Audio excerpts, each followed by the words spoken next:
All right, I'm going to start the recording in 3, 2. Okay. All right. Good morning. Here is the Spending Affordability Advisory Committee of Howard County, and welcome to today's meeting. This is the third meeting for fiscal year 26, and here on the screen you can see some virtual meeting logistics there. And if you happen to have any technical issues there, please email Paul, who is assisting this for this meeting, at the email listed below. It's also included in the email to all the committee members before today's meeting. And also just a reminder that the meeting is being streamed live and it's a public meeting. All right, today's agenda, as we talked the last time, we'll go over some long-term trend that's going to impact the county not only for FY26, but also the future years there. So we have 3 speakers today. The first is Linda, the director of our Department of Public Planning and Zoning, from DPZ. And she's to go over the HOCO by design, the general plan update, and also its implementation. And then another colleague, Jeff Brownell from DPZ, will provide a very important and annual presentation about the county's demographic and development trends. And then after that, Todd, who is the task chair for the AFFO, Etiquette Public Facility Ordinance Task Force, will provide an update on that task force. So thanks everybody for joining us today. And I'll hand it over to Linda to start the first presentation. So if possible, could our host give the, let me stop sharing here. Can the host allow Linda to share the PowerPoint from her PC? Thank you. Linda, you should have the share button on the bottom center of your screen.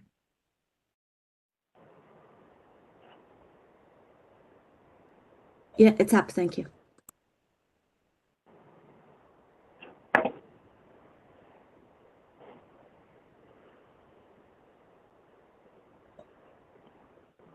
Hey, Linda, it's already on the screen. Thank you. Are you muted?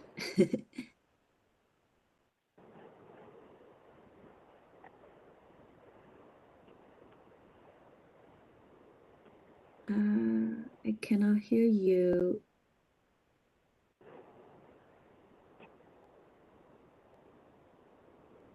Okay, there we go. Sorry, when the presentation up, it took my unmute button away, so I could not unmute myself. I apologize. Well, good morning, everyone. Thank you for having me here today. Linda Eisenberg, Director of Planning and Zoning for Howard County.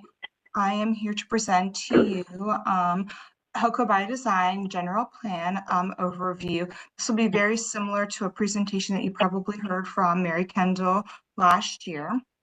So, yeah.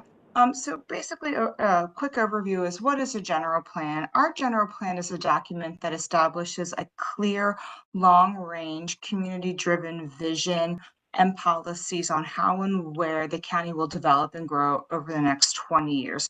So it's a 10-year plan that we're required to do under Maryland state law for a 20-year planning horizon. And it grows to an ever-evolving environment, demographics, social conditions over those 20 years. It includes our transportation choices, our employment opportunities, our character, our community character, our natural resources, our housing choices, all of the things that make up a community. So the general plan really sets off a lot of things in Howard County, as you know, and it really, as you can see from the schematic here, really lends to what is in our capital budget.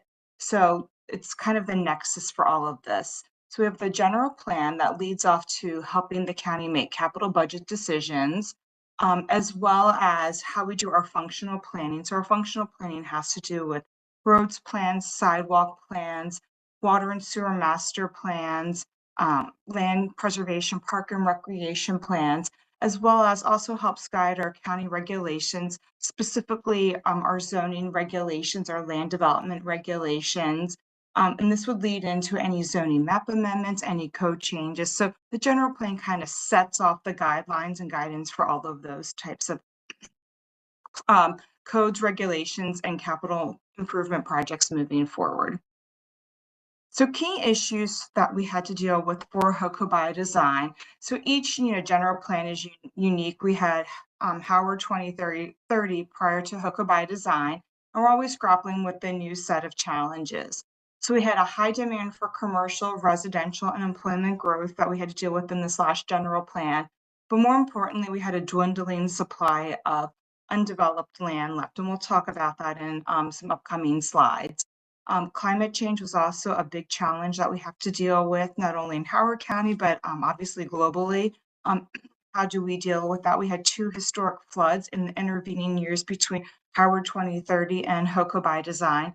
So how does that affect our planning process and where we plan for certain items, infrastructure, communities within this next HOCO by design, this next master plan, public infrastructure needs, schools, parks, water, sewer, other community facilities, and really the lack of affordable housing options and the overall cost of housing.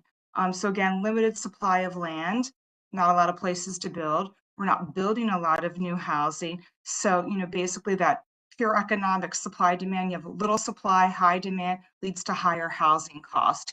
So 25% of for sale housing units affordable to households making less than $145,000 in Howard County. So really not a lot of affordable housing. And the statistic's a little old, it's from 2019. That number's even grown larger. And 17% of new single family homes are under 3,000 square feet. So again, still larger homes are being built and more expensive housing units. So how do we change some of that? And that's what HOCO by design is trying to set policy goals to kind of change those trends. So as I said earlier, very little undeveloped land left. And that's always the easiest land to develop is our greenfield land. So in Howard County, we have about 2% of our undeveloped, uncommitted land. Obviously, we have a lot of open space, a lot of green land, but they're either in parkland or agricultural preservation land, or there's some type of ag land, but only 2% really that's been set aside for residential, commercial type of development. That's not a lot for new construction. So really, we're going to be focusing on redevelopment opportunities and looking at some of our underutilized areas for development, our larger parking lots, residential and commercial development in some of our areas that really just have not developed to their highest and best use. We have currently 116,000 homes in Howard County, but there's a projected demand for 31,000 more housing units that are desperately needed within Howard County. We have 223,000 jobs. Again, high demand county. There's a projected demand for almost another 60,000 more jobs in Howard County. There's current demand for more hotel rooms and within Howard County. So again, we're a really burgeoning county. There's a lot of demand. People want to be here. So how do we make this all happen? And that's what HOCO by design is trying to set policy objectives to make happen. So this is the future land use map that was adopted in HOCO by design. And the future land use map really focuses on where can all of this happen? How do we fit all of these things into our county? And the different colors on the map represent the different future land use types of where we see the policy direction moving. And we're looking to focus growth into redevelopment, or what we're calling our activity centers, while also, again, continuing our preservation efforts, especially toward the rural west. So as you can see, there's a really tight demarcation line. If you can see my cursor and follow kind of this white line that separates basically the eastern part of Howard County from the western part of Howard County. And that's really the planned service area. And that's where we have infrastructure, mainly water and sewer, and not the water and sewer infrastructure. So in the rural west, we really are constrained to be able to develop at any density and much further. Without water and sewer infrastructure, you can't develop at any sort of density for a couple of reasons. You can't put all of that on well and septic. You have to be able to discharge and have water and sewer infrastructure to be able to supply those communities with the appropriate water sewer infrastructure. But secondly, a state law was passed in 2012 that really limited our ability to, as a jurisdiction, to even be able to expand without that water and sewer infrastructure. Under Senate Bill 236, you can only subdivide into 4 residential lots without water and sewer infrastructure. So even if we wanted to grow out there, and let's just say it was on well and septic without water and sewer, that area is pretty much shut off to future development without that happening. So then that really leaves us to the east, where we're very constrained by having greenfield development. Our opportunities in the east are redevelopment opportunities. So that's where we're looking to our activity centers to have this redevelopment be able to occur. And the activity centers, I will show you on another map. It's a little more clear to see, but here we delineate our mixed use activity center, our village activity center, industrial activity centers, our transit activity, regional activity centers by the different kind of shades of red that you can see on the legend here. Whoops, sorry. And how these were determined, we're using a character area typology. So we have 18 different character areas kind of going in a spectrum of areas to preserve to areas to transform. So looking from left to right, so areas to preserve are those special use areas, open space, rural conservation, rural living, and then throughout the spectrum of areas to strengthen, so kind of keeping those communities very similar to as they are now, to looking to have a complete transformation, and that goes into that activity center spectrum of the downtown Columbia and those various regional transit industrial mixed use activity centers that you see to the right on this schematic. This map more clearly depicts what those areas are to transform, enhance, and strengthen. So if you look here, the red areas are areas to transform. You can see pretty much highlighted in the middle is our gateway area, and I'll talk a little bit about that toward the end of the slides. This is one of our main focus and our really big first implementation area from the general plan. So the general plan was adopted last year, well, actually almost 2 years ago now, we're going back to 2023. So in October of 2023, it was adopted, went into effect in December of 23. So we basically had it for 1 full year into the adoption area. And our first major implementation effort was to really work on a master plan for the gateway area. This is our a large 2,000 plus acre industrial business 1990s business park area that has a lot of 1990s era businesses, buildings that have large expansive parking lots, low to mid-rise buildings, a lot of underutilized land. So we're looking for a way to transform this area. So one of the main goals and objectives of HOCO by Design was, what can we do with this space? So we have been working for the past year with a consultant to really transform this area into an innovation hub, to really look for ways to enhance this area, to bring in the businesses to thrive in Howard County, as well as residential uses as well, to really utilize the gateway to the highest and best use to for Howard County, because it really is, it's tremendously underutilized, especially with the parking lots and just the low the low rise buildings, single use, single story buildings. So looking for ways to transform this area. And we have 2 public meetings coming up for this Gateway Master Planning effort next week. So again, this is one of the major efforts that will help to really transform not only this part of Howard County and the Gateway area, but the rest of Howard County, really be an influential anchor to the community.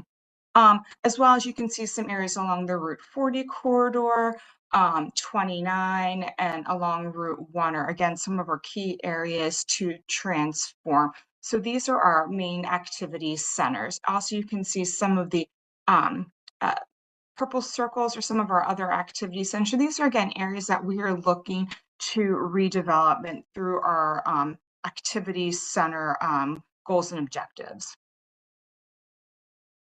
So again, the redevelopment of an activity center offers a lot of different opportunities.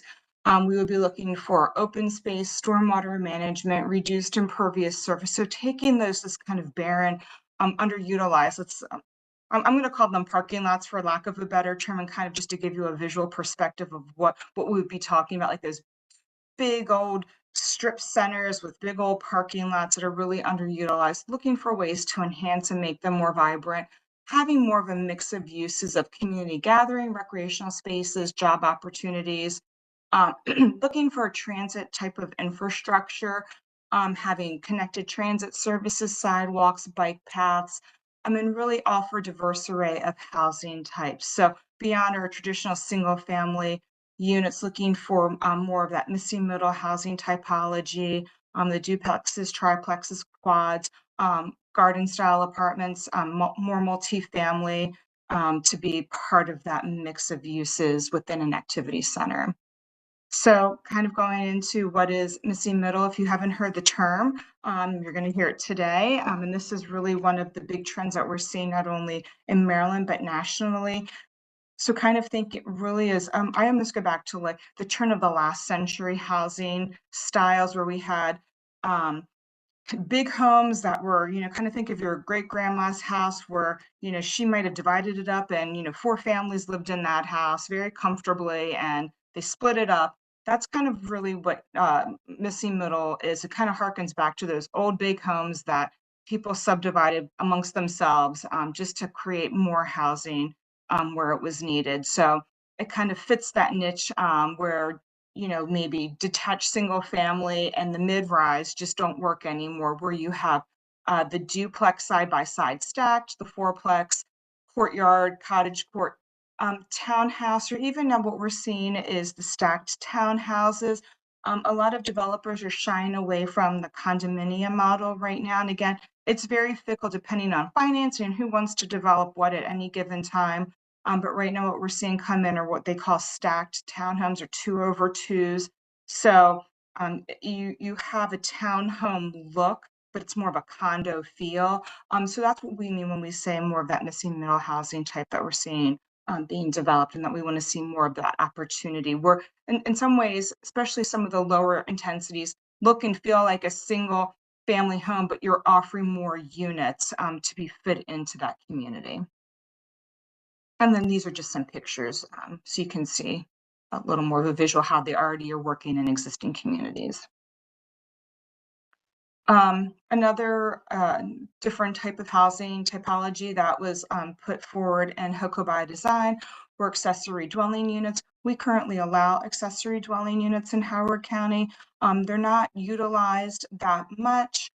From an attached perspective, we don't allow them detached. So that would be one of the goals and objectives of the plan and another implementation effort we will be moving forward, hopefully sometime in the future, is taking, if you look at the drawing here, the top right, you see the attached ADU. Well, we already allow that. That's great. But sometimes maybe you don't want your child that has come home to live, to save up money to go buy their first home or get into their apartment, quite attached to your house. Maybe you would rather have them a little offset so you have a little more privacy and they feel they have a little more autonomy. So making that allowance to have that detached version of that same square footage type of unit on your same property that cannot be subdivided, but allowing a detached version of that. So again, allowing for more opportunities for people to have places to live within Howard County that are affordable and positioned in good places for transportation opportunities, near amenities that are situated within our communities. So again, here are just some nice pictures of what an attached and a detached accessory dwelling unit look like. And again, we already allowed the attached version. So how can we move forward with the detached version within our code? And then again, we talked a little bit about the rural West, how it would be really hard to do some of the more transformational type of work for increasing density, housing, other types of opportunities because of the constraints with infrastructure, especially water and sewer. But there are some things that we can do to, again, offset some of the housing needs in the rural West. So we can explore opportunities to diversify housing choices, such as upper story residential units, small scale infill residential at our rural crossroads, going back to that detached accessory dwelling unit would be a great opportunity for the rural west to be able to just expand some additional housing choices. And maybe some of those missing middle, lower, smaller typologies, such as like maybe a duplex or a triplex type of unit would work well there. So HOCO by Design had some key policy highlights. The 5 planning themes were ecological health. So again, protecting our natural resources, integrating goals from the Climate Action Plan, removal of the Green Neighborhoods program, because we're doing a lot of it in our code already. So it just seemed that incentivizing it wasn't working as well as we had like. So we're looking at ways to revamp that particular program and evaluate ways to preserve ag land inside the PSA. We've been doing a lot of in the rural west. So what can we do to enhance the opportunities inside our public service area to create some opportunities for smaller farmers in that area? Our county in motion has to do with our transportation corridor. So looking at safer, more equitable transportation systems, stronger emphasis on biking and walking, looking at upgrading our county fleet vehicles, our BWI flight pass. We've had a lot of discussions with that. Looking at our economic prosperity, to retain our industrial land, which is really critical, especially moving for economic development in the future. There's a limited supply, not only in Howard, but regionally of industrial land. How do we retain and strengthen that within Howard County to make us a desirable place for businesses to want to locate? Our dynamic neighborhoods, quality by design was another really big component of HOCO by Design to promote that unique character of Howard County for a universally accessible public realm and strengthen historic preservation at the same time. And the character of Columbia and Newtown is really important, and to reiterate the need to reevaluate that development process. And so again, another implementation effort here that we're starting as part of HOCO by Design since it's been adopted is a Newtown task force to reevaluate the Newtown zoning district, which is really unique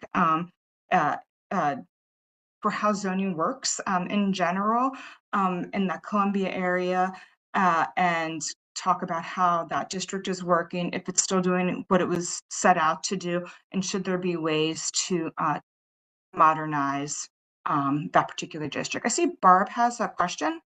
Yes, hi, good morning, Linda. Thanks for this presentation. It's excellent. I just have a quick question because you're describing lots of future efforts, which is really good. I'm not familiar with the agriculture master plan. Is that something that's in place, in progress, or future? What is that?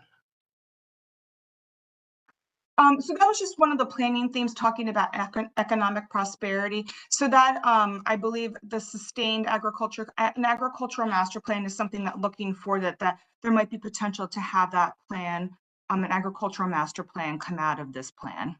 Okay, so it's not something we have now, correct? Something that's coming. Is that what I heard? I don't know if it's coming for sure. It was something that was an idea that came out of this plan as a future goal. Correct. Okay, great. Look forward to helping. Thank you. Yeah, you're welcome. Yeah, I'm going through this kind of quickly, folks. I know because we're kind of limited on time, so I apologize. Just trying to hit the highlights here. And I am going over implementation because this plan is done. So really we're trying to look forward about what have we done since the adoption to help you all make decisions as you move forward with the spending affordability. So just really quickly, some other policy highlights, some additional elements are strategies for growth and conservation. So one of the things is to maintains limited and predictable, again, that public service area expansion. So kind of looking at, should we expand that line to extend water and sewer services? If we do, what makes sense? There was an evaluation in HOCO by Design to look to expand it. What would that cost be? Is the juice worth the squeeze? How many more units would you really get? And what is the cost? You know, expanding infrastructure isn't cheap. It costs a lot of money. Are you going to have the area connection charge and all the other revenues to support expanding that to come in to make it worth it? growth management strategies, recommendations for AFFO. Todd will get into that. Todd is the chair of the AFFO committee. He and I have been working closely on that. So what is going on with AFFO? How is that limiting growth in Howard County or not limiting growth? He'll talk to you more about that.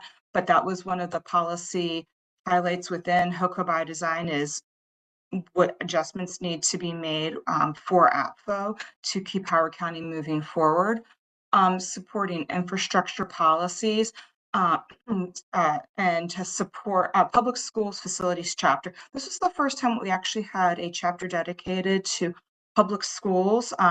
You know, even though, you know, public school systems within Howard County and Howard County government, it's not part of our core government agencies. They're kind of a separate entity. And yes, we do work with them to look at what their growth projections are. We send them our growth projections, but sometimes we end up being siloed. So this was a really great collaborative effort within HOCO by Design for the school system and planning to work together to see how our goals and objectives align with where they're moving for the future. So that was a real positive. Moving forward, looking at our housing unit allocations, this was another component of HOCO by Design that we adopt a housing allocation chart. So really quickly, we have a 3 kind of prong test for our adequate public facilities. We're the only jurisdiction I know of in the state of Maryland that has a housing allocation chart. So basically we said, okay, does your particular region have housing units that can be allocated to it? Do you pass that test first? And if you do, then you move on to the schools test. Well, then are your schools adequate? So if you don't have an allocation to move on, you stop there at the test. Then if your schools are closed, you stop there at the test. And then the third test is roads. And roads, the roads, I'm sorry, do you have some more question? Yeah. On the roads test, that is more of a, you mitigate the offset from the development. So right now, when the general plan was adopted, we are working under now this housing allocation chart moving forward. So as developments come in, we look at this chart and we say, how many units have been allocated to downtown Columbia this calendar year? How many, and so when a project comes through and we're signing off on it, we look at how many units that they can get. So that's what this chart represents. And this is part of also the AFFO task force's charge as well as to review this. And this is how the allocation map works. So this chart and these numbers reflect these geographies on this map here and where they can go. And I won't spend a lot of time on this. But in HOCO by Design, we accounted for approximately 1,600 units annually to develop. We're not quite hitting those targets. We do have a lot of schools that are closed right now, so those targets aren't being achieved. And we have been, and you know, again, when a plan is adopted, it's kind of a little slow to get off. It takes a while for the development pipeline to catch up to new policies that have been adopted as part of a plan and new implementation efforts. But we also don't develop these units. We set the table for the development. The developers have to be willing and able and investors to come in to want to build these particular amount of units annually. But that's what we have set the table for in HOCO by Design. And then secondly, just really quickly, the last thing that we also do with HOCO by Design is adopt a supplemental plan focusing on our Route 1 corridor. That is an area that has really been trying to transform for many, many years and to redevelop. It is an area that has been underserved and underutilized for decades and really does you know, we have a lot of activity there and a lot of efforts to revitalize and redevelop this area. So this was an update to our past Route 1 plan to re-envision and revitalize this area. One of the big things was to establish a safe and efficient transportation corridor. I think you all know we've had a lot of traffic incidents along this area, and so we've been working to really, and part of this plan is to really shore up the safety along Route 1. as well as our Route 1 facade improvement program. We've been putting a lot of time, effort, and energy from the planning department, working with EDA to get businesses to really make their storefronts and their businesses more attractive from our facade improvement program and some other grant opportunities that we have along Route 1. Okay, a couple more slides. So again, so where we are now, so that was kind of the basis of the plan, and then where we are with implementation, and that's really kind of think where the rubber meets the road about how we are moving forward. So these are some of the after adoption implementation timelines. So typically after a plan is adopted, we would be getting into sometimes after a adoption is a comprehensive rezoning process. One of the things that we're focusing on right now is our Gateway Master Plan, which has been an 18-month process so far. The other big thing we're focusing on is the second implementation effort is our AFFO, which Todd will get into. We are working on evaluating the future development activity. So there's a lot happening from HOCO by Design. We have our Newtown Task Force. So here are the main 3 big things that we've kicked off since HOCO by Design has been adopted. Though we kicked off the committee in August. We've had 9+ educational sessions and a public hearing. The next step is to formulate recommendations and host a second public hearing, probably sometime in the spring. And this will impact the county to either open up the county to have the same amount of development, more development, or potentially less development, depending on what the recommendations are from the AFFO task force and how it moves through council with any of those recommendations. Gateway, we're 1 year into the master planning process. Currently, we're reviewing preferred plan options with the business owners, community members, and the general public. When fully implemented, this is a 30-year planning horizon. This will add new mixed-use industrial development, approximately 4,500 to 6,000 multifamily and 1,200 to 1,800 missing middle housing units. If and when fully developed over 30 years, I know these sound like big numbers. That's what the table's right now being set for. That could all change. And then finally, the Newtown Task Force. We're convening a task force to make recommendations to the zoning district. And the purpose is to review the Newtown regulations and the 268, that should say FTB's final development plans. There's 268 different maps with different rules and regulations on them, and to make recommendations to the codes and to the maps and how they operate and what makes sense still. Really quickly, again, just what drives growth. So again, we're setting all of this table, this nice, beautiful buffet of choices, but really we have to have willing property owners, market demand, developers that want to do it, and a lending community that wants to give them money to see a lot of the goals and objectives progress forward. We can only do so much, but if people aren't willing to also, move and progress forward, then there's only so much that we can do as government once these plans are adopted and implemented. So that was very quick. That is all I have. Are there any questions? That's a lot for 7 in the morning. Good morning, Linda. I have one quick question going back to the ADUs, which you've talked a little bit about in AFFO, but not very much. Is there pushback on the concept of detached ADUs in the West, or what's the issue that would preclude that from happening? There's no issue. We haven't tested it yet, to be honest with you. We haven't put out any zoning regulation amendments yet for that. So I don't know that there would be any pushback for that. I'm just asking because it's curious that we allow attached, but we don't allow detached, and I'm not sure. I didn't know if there was a reason behind that or just inertia. Necessarily.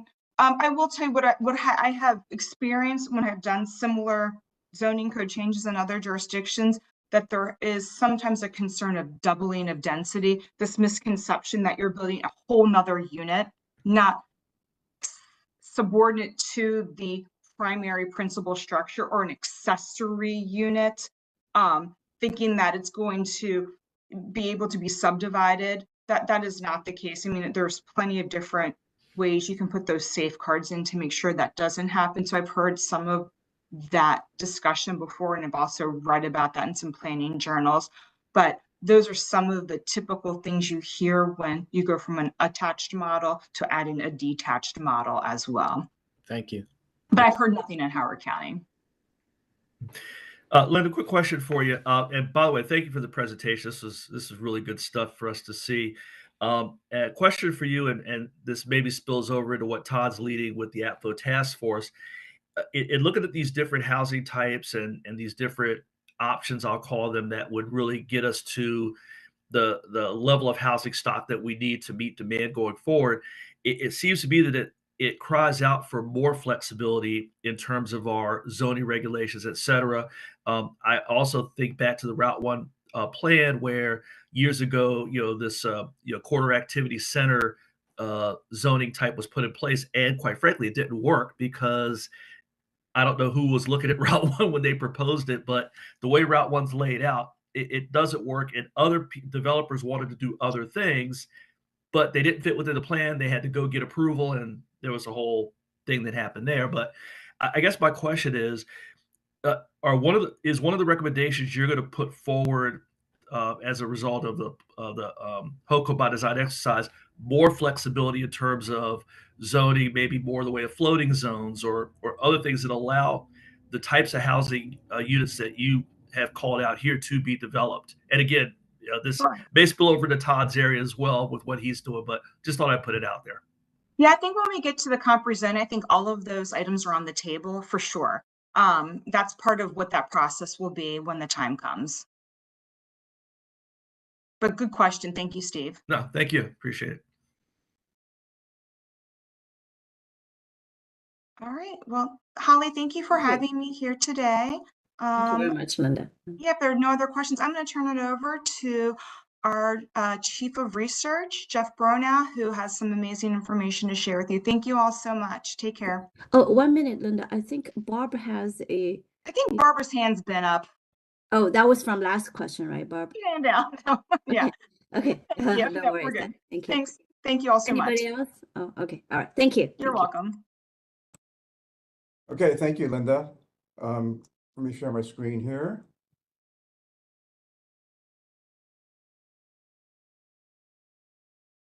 Okay, can everybody see that? Yes. Okay, great. So by my name the is way, just Jeff for Bronow. I'm the Chief of the Research Division in DPZ. And so Linda gave a very nice overview of HOCO by design, long-term 20-year planning. It's the goals of DPZ and the county moving forward, very important. What I'm going to focus on is sort of more current times, current land use trends in the county, and also a little bit of history to see where we've been and where we're going. So I'm going to be talking about Howard County population growth trends and future projections, a bit about the growing population diversity in the county, and the pipeline of new housing unit development and current land use capacity.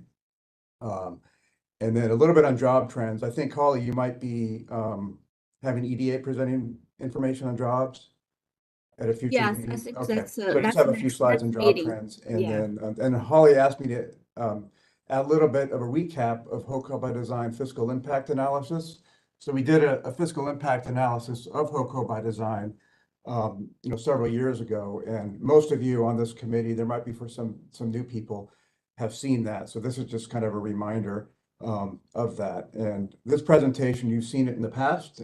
Holly mentioned it's sort of an annual thing, but I update it each year. So hopefully it provides some good information about the latest year trends and sort of a reminder of things in the past and where we've been going.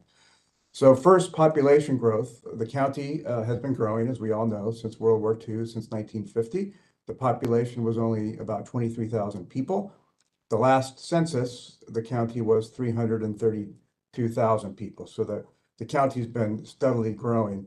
In terms of budget and fiscal impacts, it's important to remember that the county in its modern history has been used to this growth. This growth has been built into the budget. So the tax structure, the budget structure is built into this expectation of growth, which has been happening for a half a century. And so as that changes, the county needs to be aware of that and be aware of future budget implications of that. So the growth has been slowing in recent times. So this chart shows, it's basically the same information of the last chart, but it's just showing the decade change from one decade to the other. The bar charts represent the absolute growth in each decade, and the red line chart represents the percent change. So you can see in the 80s, that's when Columbia was going very strong, a lot of development in Columbia and other parts of the county. There was a lot of land available to develop at that time. The county grew by about 68,000 people, a 58% growth rate. And then since that time, growth has slowed a little bit, in large part because of APFO. In the 80s, growth was going very strong and the infrastructure wasn't keeping up. So APFO was created in 1990 with a 1990 general plan and implemented in 1992. And that what that did, that managed growth or limited growth a little bit and slowed it. And that's continued. APFO's continued since 1990. And of course, there's a new APFO review committee that Todd and Linda are leading now. That's looking at the current situation. How do we want to amend APFO given where we are now with land use? So in the decade of 2000 to 2010, the county grew by about 39,000 people, 16% increase. And then the county grew a little bit more population last decade, but also maintained about a 16% increase. But generally, the county's been slowing. This is projections in the future. It's a little bit different than the projections. I would say it's actually, so these projections are based on current zoning. HOCO by design is looking at planned future development based on policy changes. So it's the gateway plan, it's the comprehensive zoning, it's the activity center implementations. Those haven't been done yet. So once those are done, once the plan is adopted and once the zoning is actually changed to allow these units, then our projections will change. So keep in mind that these projections are based on our current zoning. So they're going to be less than what the HOCO by design envisions. So we have a goal and we have sort of what's on the ground. So in 2020, the population was 332,000 people, and then we're expected to continue to grow based on current zoning, but at a slower rate. And this shows sort of the slower rate. So, the last few decades, we grew by about 16%, and it's expected to drop in the current decade and then drop again in the next decade based on current zoning again. So what this shows is population by age. As we know, the age characteristics of the county and really the whole country has been changing dramatically as the baby boomers age and the younger population kind of continues on that way. But if you look at the 65 plus population, in 2000, it was a very small amount. Let me see if I could use this laser pointer. It was a very small amount, and then it's increased, and it's expected to increase into, to 2040 for the next, next 20 years. So as the population ages, the school age population has been growing, but it looks like it's going to not grow as much as it has in the past.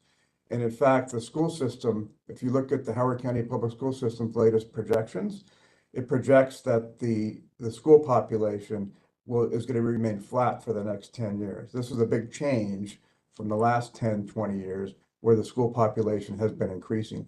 Birth rates are lower, development is slowing, resales of existing housing is slowing because of the mortgage situation. And so at least the current trends are indicating that the school age population is going to remain flat into the future. So that's something else to keep in mind.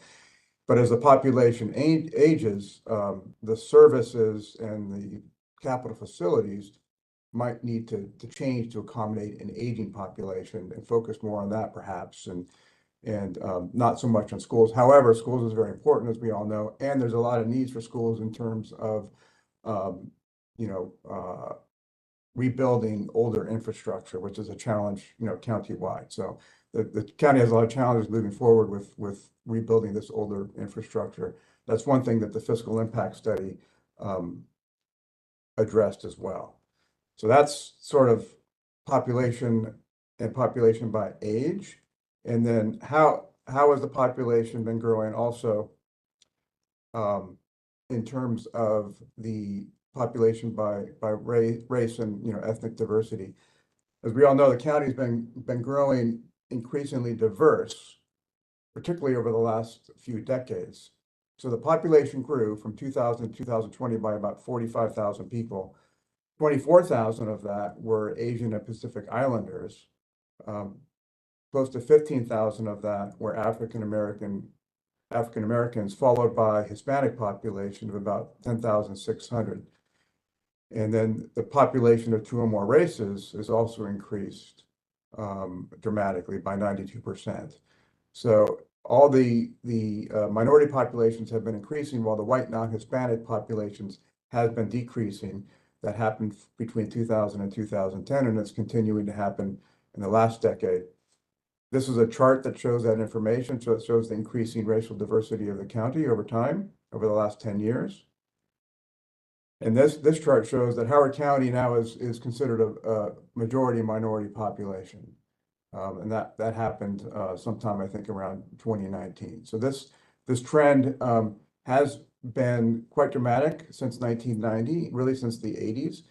And this chart shows that it's continuing. So this is the information from the Census Bureau, their population estimates for Howard County by race since the 2020 census. So the last 3 years, so 2020 to 2023, you can see that the African American population and the Asian and Pacific Islander population have continued to increase, along with the Hispanic origin population, while the non-white Hispanic population continues to decrease. So Howard County, like most counties actually in central Maryland, continues to become racially diverse. Those trends are apparent. So then, of course, people need to live in places. So what I'm going to talk about next is new housing and land use and the trends behind that. And I've showed this chart in the past. It's been updated to the latest year, 2024. So this shows building permits issued in Howard County for new housing. And you can see that the averages were about 1,500 units per year over the last 25 years. And the HOCO by Design talks about that pace, that 1,500 units per year.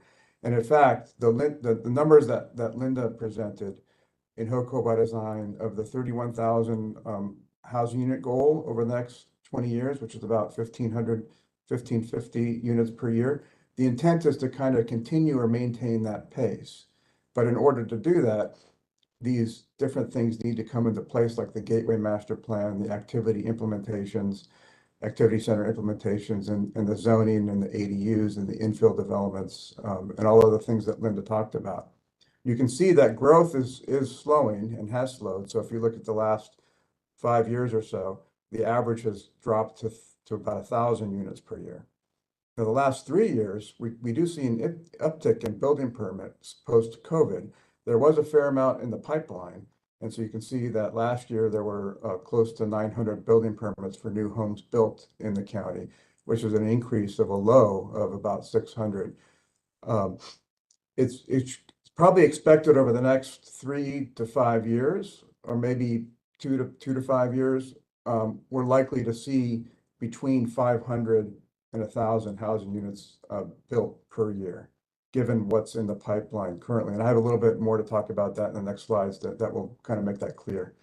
What this shows is the units by unit type. So the blue is single family detached, the green is single family attached or townhomes, and the red is apartment units. And you see these spikes where you have large apartment units built in different years.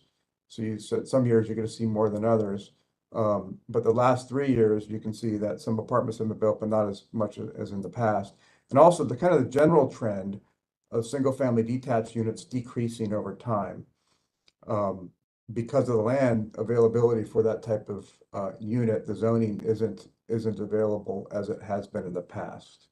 So really the future is going to be mostly apartments moving forward and multifamily. And in fact, the Gateway Master Plan, for example, is calling for mostly multifamily apartment unit living in Howard County.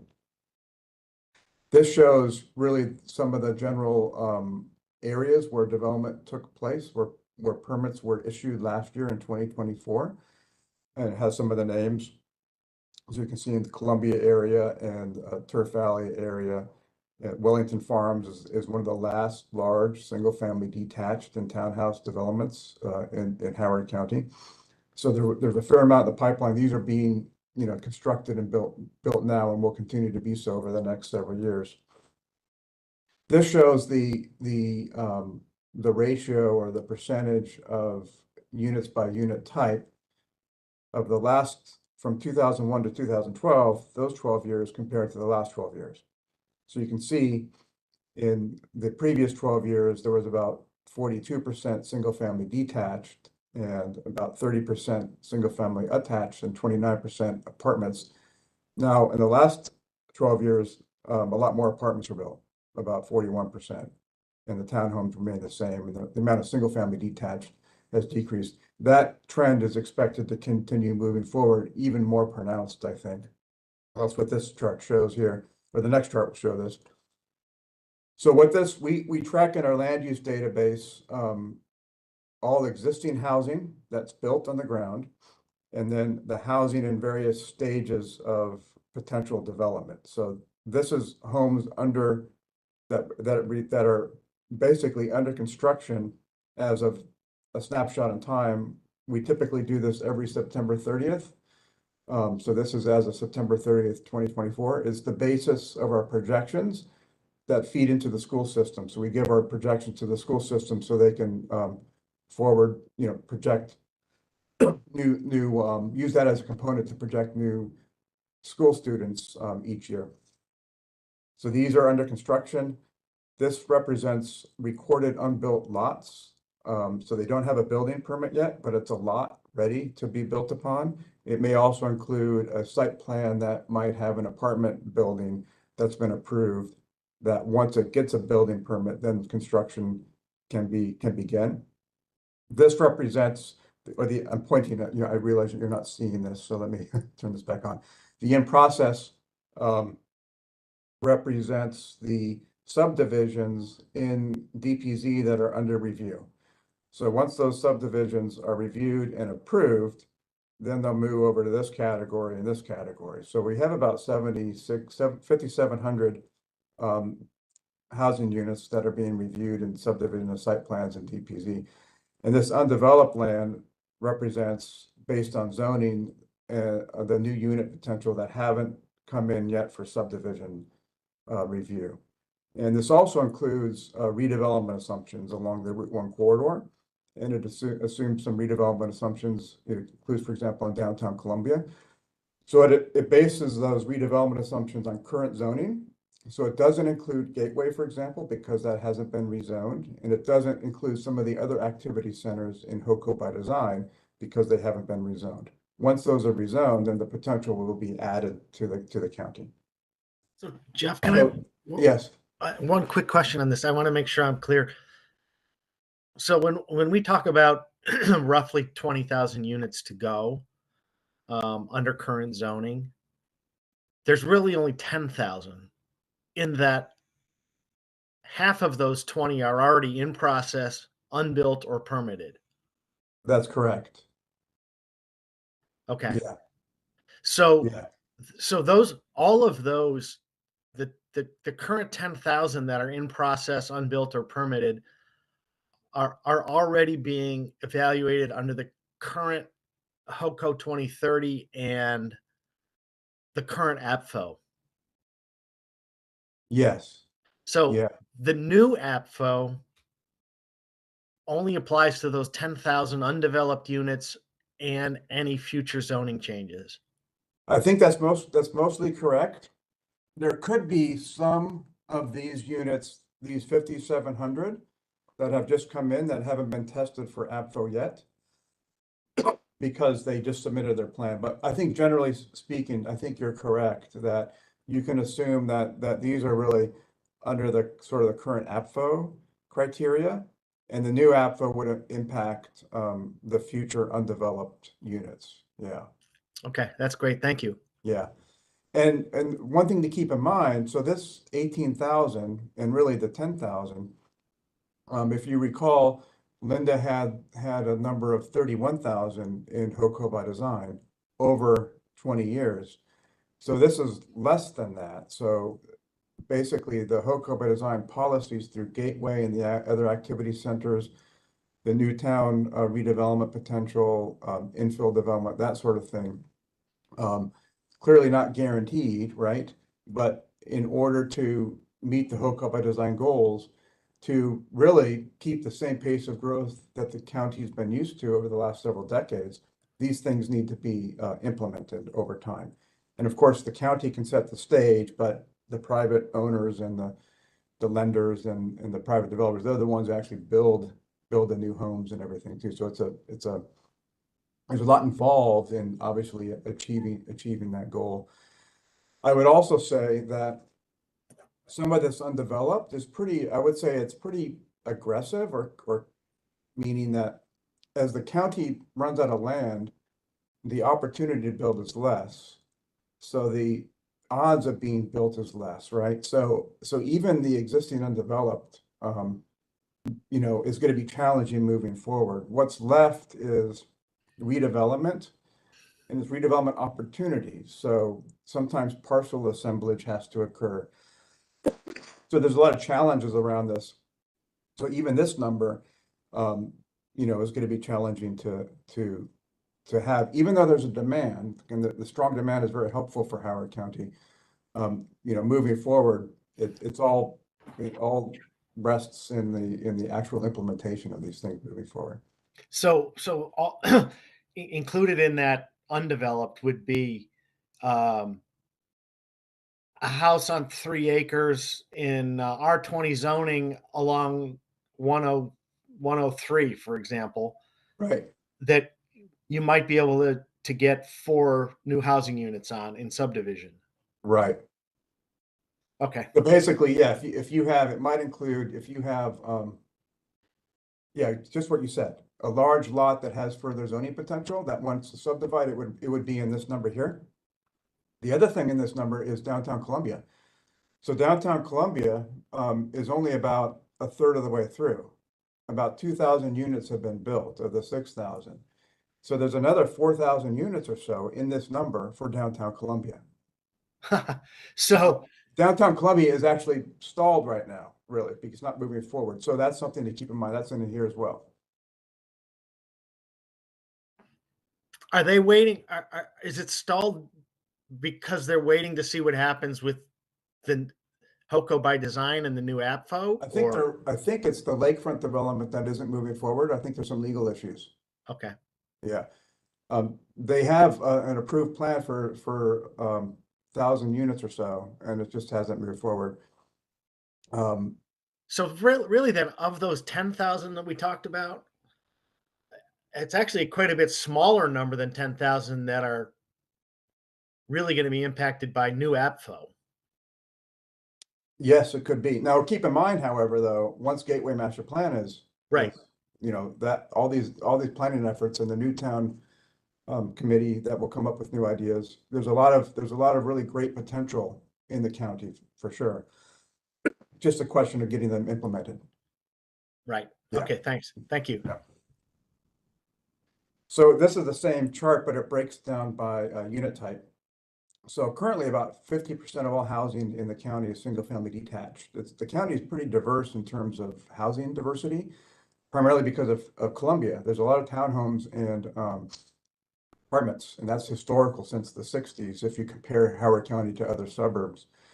Moving forward, it's going to become, a lot more apartments and basically more apartments and less SFDs moving forward, primarily because of what's left in the zone land. Hey, Jeff. Yes. Jeff, this is Barb Glenn. Can I ask a question, please? Sure. Good. Jeff, thanks for this presentation. I'm learning a lot. Sort of following on Todd's questions, but I don't know what I don't know. So I'm going to ask this broad question. With respect to the trends and the units and the growth, how would you describe what percentage of this is in the rural west versus the eastern part of the county? Intuitively, I think I know, but I want you to talk about it a little bit. Right. So the rural west part of the county is about 60% of the land area of the county. You know, everything west of the planned service area line. Yes. And there's probably about 100 housing units built per year. Okay. Yeah. Gotcha. Yeah, and we saw that in another chart. Okay. Yeah. I just wanted to put that in perspective for my own help to help Right. myself. Okay, great. Thank Yeah. you. Thank You're you. welcome. You know, and the county set goals beginning in the 80s, really, of Right. preserving the rural west. So a lot of that land is preserved permanently, as Linda alluded to. Yeah, absolutely. Yeah. Okay. Thank you. Oh, you're welcome. And so what this chart shows is the same stages I just mentioned before, you know, permit, unbuilt, in process, and undeveloped, a snapshot on time in each year, beginning in 2010. So you can see as the, you know, development continues, but what's left is decreasing given the finite land supply in the county over time. And the number of permits is fluctuates, and lately it's relatively low. And same with the amount of unbuilt recorded lots is low. So the supply is the potential for new development is less now than it had been in the past. Hey, Jeff, I'm Yeah. sorry. I want to get back to multifamily real quickly, if we could. We've talked a little bit about it in the past, but I'm wondering if there's any updates. Number one, is there any attempt to distinguish between multifamily for ownership and multifamily for rental? Number one, because multifamily for ownership is probably more desirable from the county's perspective than multifamily for rental. And then number two, is there any trend in bedroom numbers in multifamily, either toward more or toward less in the new projects that are coming in? Right. I would say most of the new multifamily is rental. Condo is challenging in the current economic environment, from what I understand, in terms of getting loans and things. So most of the current development is multifamily is rental. The fiscal model assumed, I think, 10% of the future multifamily would be condo. It's good to have condo multifamily for sure, ownership. But the private market really dictates that. And rental is important also to the county for housing affordability and allowing people to live in the county as well. One of the challenges with condominium ownership is it's not necessarily inexpensive to own a condominium. As far as the bedrooms, the bedroom size for more of the recent multifamily development, or the average bedrooms per unit, has been decreasing. So for example, the units in downtown Columbia are a lot of studio and one bedrooms. And if you look at the yields, the student yields from those units, it's very low. So it's evident by the one bedrooms and studio apartments in downtown Columbia. There are 2 bedrooms and 3 bedrooms, just not as many. The typical garden style apartments aren't being built like they had been in the past. And so there are being redevelopment apartments for affordable housing that do have family style apartments, which is very important to have in Howard County. But the typical market, for example, in downtown Columbia and in many places along the Route 1 corridor, the number of bedrooms is typically smaller in apartments compared to past built apartments, I would say. That doesn't mean that can't change in the future, given the housing demand. Does somebody have a question? Yeah, Jeff, how much do you have a breakout of the percentage of new development that is age restricted? So yeah, we have, so age restricted, I think if you look at it all told, actually, I don't know. I'd have to look that up. I do know it had been, there had been a trend of a lot of age restricted. And at one point it was about 1 out of every 5 homes. Like, like I think between 2000 and 2010. So a fair amount of homes have been age restricted. It's slowed. But now, interestingly, a lot of what's in the pipeline is age restricted. So we have a fair amount of new age restricted moving forward. So that gets to a second kind of related question, is how much is APFO determining both age restricted and the fact that we have studios and 1-bedrooms being built instead of 2 and 3-bedroom apartments? Right, yeah. In some ways, APFO, particularly historically, has an incentive for age-restricted housing because they don't have to take the schools test. I wouldn't say that's the only reason. There needs to be a market for it, and there has been a market for it because the population is aging in Howard County. So there is a demand for 55+ age-restricted housing in the county. But yes, if you have age-restricted housing, and if you have apartments that are not age-restricted that have lower numbers of bedrooms, that's not putting as many school children in the school system, which in part is evident by what we're seeing. The school system's population growth isn't growing as fast as it has in the past. But isn't, like, another way to think about it too would be if you had an age restricted home versus a new home that's age restricted versus a new home that a young family of 4 moves into. It's quite likely that that young family of 4, as they grow or becomes more of a tax, they send more taxes into the county than they take out as an age-restricted home. The residents there like live on fixed income or eventually need more and more help. Yeah, so there was a fiscal impact study done, and I think in general, the way to look at that is that single-family detached homes, from a fiscal standpoint, are the most beneficial to the county because of the value of those homes. Apartments are less value in terms of a fiscal impact because they don't generate as much tax revenues, income tax and property tax. It's hard to compare age restricted and not age restricted, but it's really more the value of what's being built, quite frankly. So Barbara, did you have a question? Yes, Jeff, thank you. I always appreciate your presentations, but I was wondering, could you comment on the legal situation in downtown Columbia? Is it around the library or is it around the new development around the hotel? And do you have any sense of how it might get resolved? I mean, if that's a slowdown for us? Yeah, so it's not related to the library at all, and it's related to the lakefront, and I really don't know much about it, quite frankly. I don't know the details of that. I just know that it's between 2 landowners, but I don't know the details. Hey, Barb.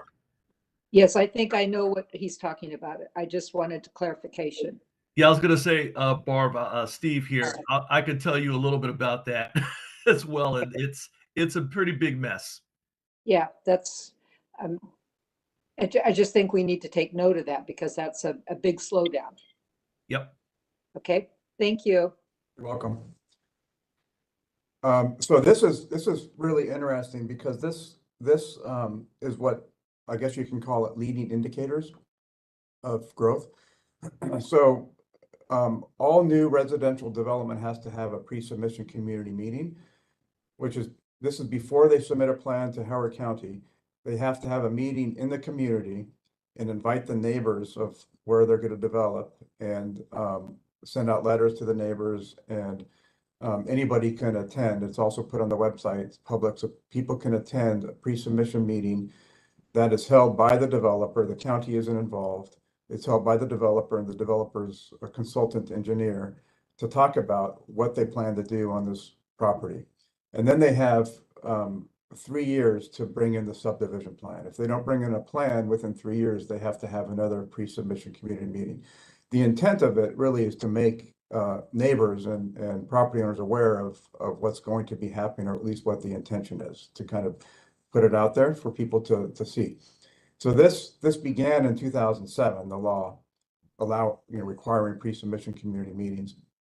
And this tracks how many meetings were held each year. And so about 41 of these are held each year over, since 2007. They've been slowing down, which,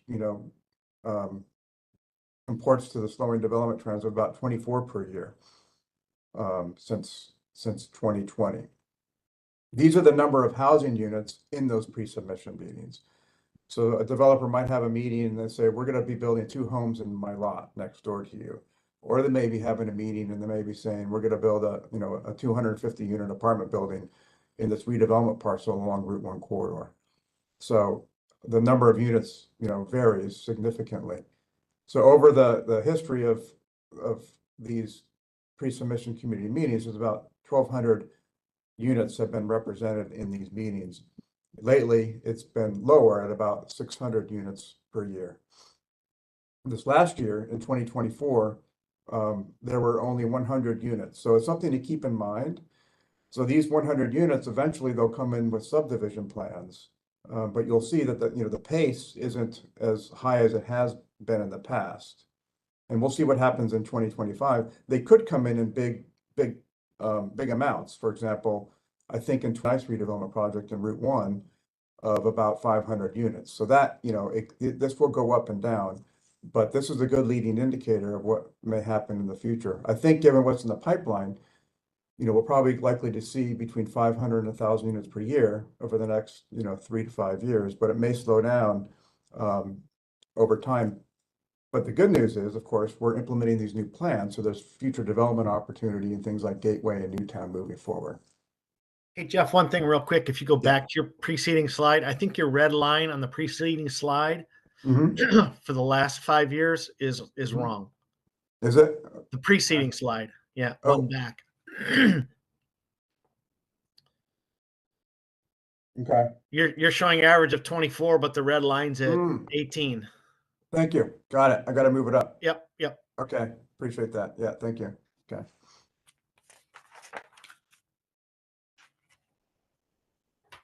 So this is just our land use map that we maintain.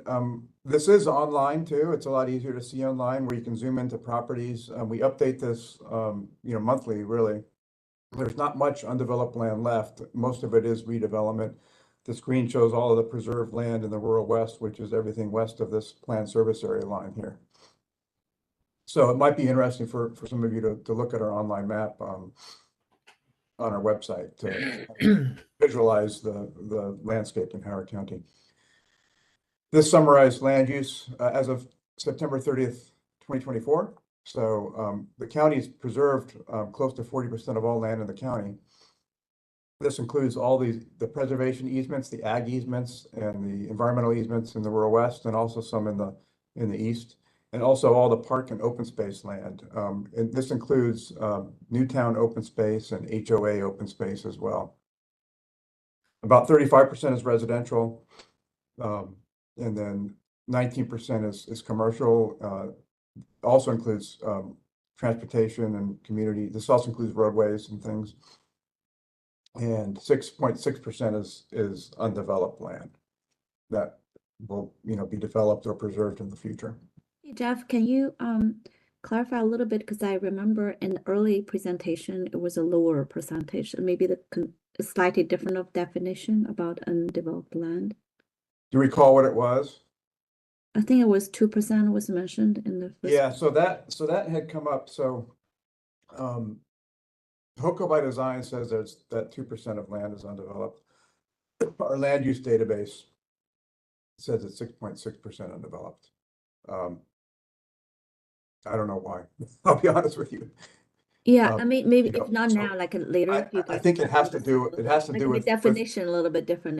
Definitions, it's definitions and things like that. I think the thing to keep in mind is that there's just not a lot of land left to develop moving forward, and we really need to work on redevelopment. That's where the opportunity lies.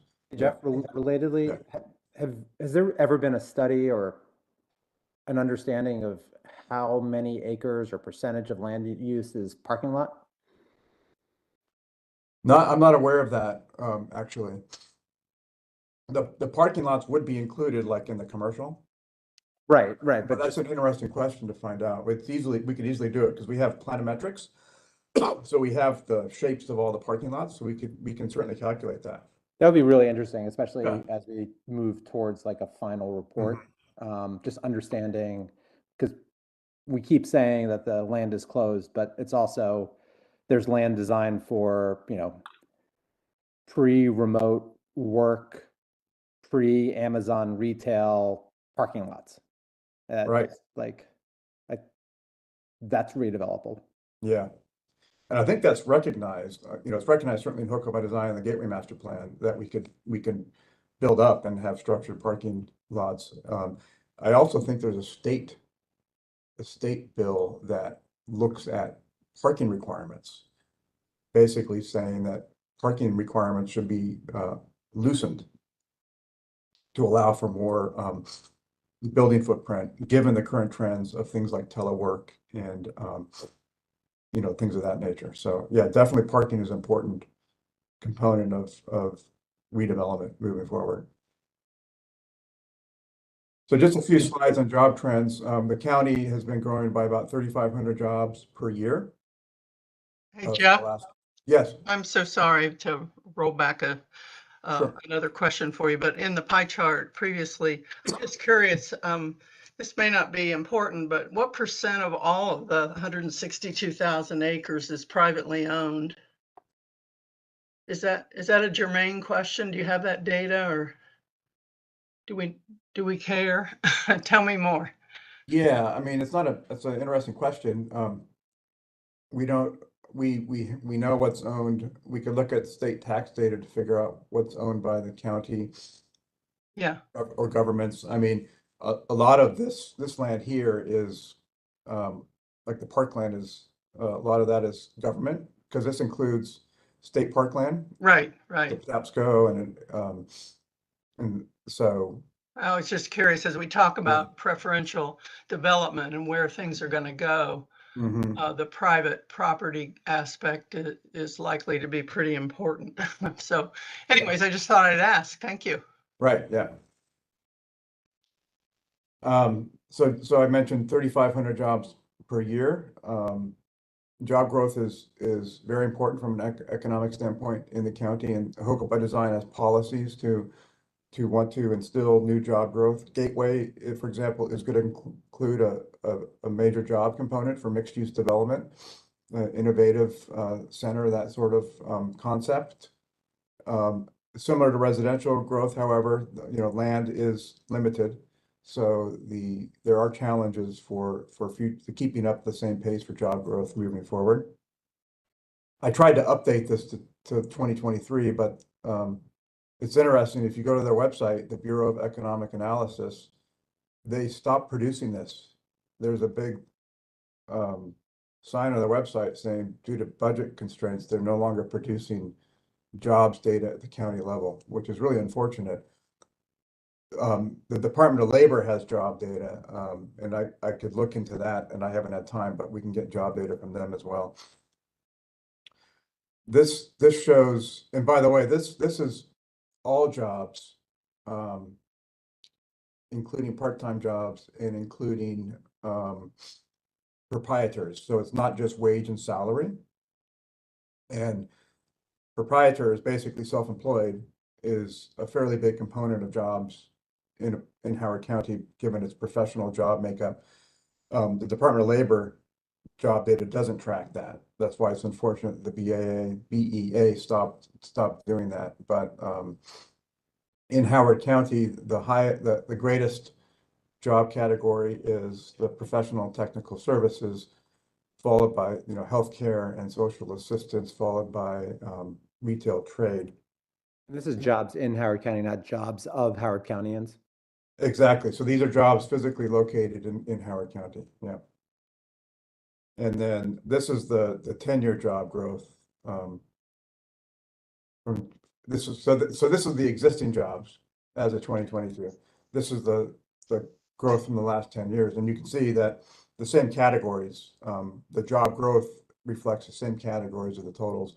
Most new jobs are professional and technical services, followed by healthcare jobs moving forward.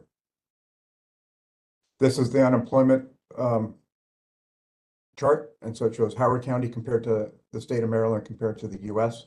Generally, the trend is Howard County is lower than Maryland, which is lower than the state. And this is, as of now, Howard County really is at a low time unemployment. economically, it's doing very well with a very low unemployment rate. And same with the state of Maryland, and the U.S. unemployment has come down as well, as we know, post-COVID. So the job market, the job economy is very strong currently. This shows the unemployment rates as of October 2024 for all of the counties in Maryland. Howard is one of the lowest at 2.6%. Carroll is lower at 2.4%. And you can see compared to the state of Maryland, also very low at 3%, and compared to the US at 4.1%. So this is just to point out that that Linda mentioned and that Todd's going to be talking about. There is a review committee that's undergoing AFFO review committee. And on our website, there's more information on development trends. We have given presentations to the AFFO committee on this information, plus more information.